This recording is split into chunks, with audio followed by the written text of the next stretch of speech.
दवबिंदू तिरी बालगोपाळांचा मेळा हा सुख सोहळा स्वर्गी नाही या उक्तीप्रमाणे आज सकाळी सकाळी ह्या दवबिंदू जलतरणावरती म्हणजेच गोंधळे वस्ती धरण या ठिकाणी हा बालगोपाळांचा मेळा एकदम अशी मौज मजा करत आहे, आनंद लुटत आहे।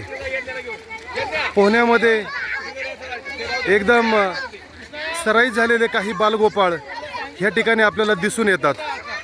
काही नवीन प्रशिक्षण घेतात असेही काही मुलं या ठिकाणी आहेत। या ठिकाणी मुलींची देखील संख्या बऱ्याच प्रमाणात आहेत। सह्याद्रीच्या कडेकपारीतून नितळ असा अमृताचा झरा जो पाझरत येतो तो या ठिकाणी म्हणजे दवबिंदू जलतरण तलाव। या ठिकाणी सर्वजण यथेच्छा असा आनंद घेतात आणि पोहण्यामध्ये तरबेज होतात व कला अवगत करून घेतात।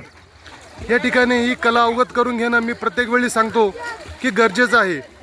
जीवनामध्ये अनेक प्रसंग पाण्याशी येतात, त्यामुळे आपल्याला स्वतःचे स्वसंरक्षण करता आले पाहिजे व पोहण्यामध्ये पारंगत झाल्यानंतर आपण इतरांना देखील मदत करू शकतो।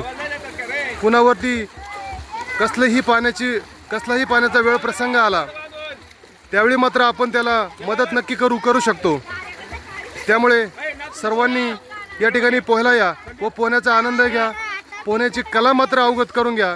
कारण आपला भारत देश हा कृषीप्रधान देश आहे, त्यामुळे आपल्याला पाण्याशी हा संबंध आपला नेहमीच येतो व अनावधानाने कोणती घटना होऊ नये त्यासाठी आपल्याला ही कला अवगत पाहिजे, हे सर्वांनी लक्षात घ्यायचे।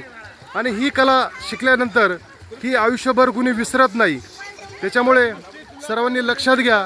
आनंदाबरोबर कला देखील अवगत करून घ्या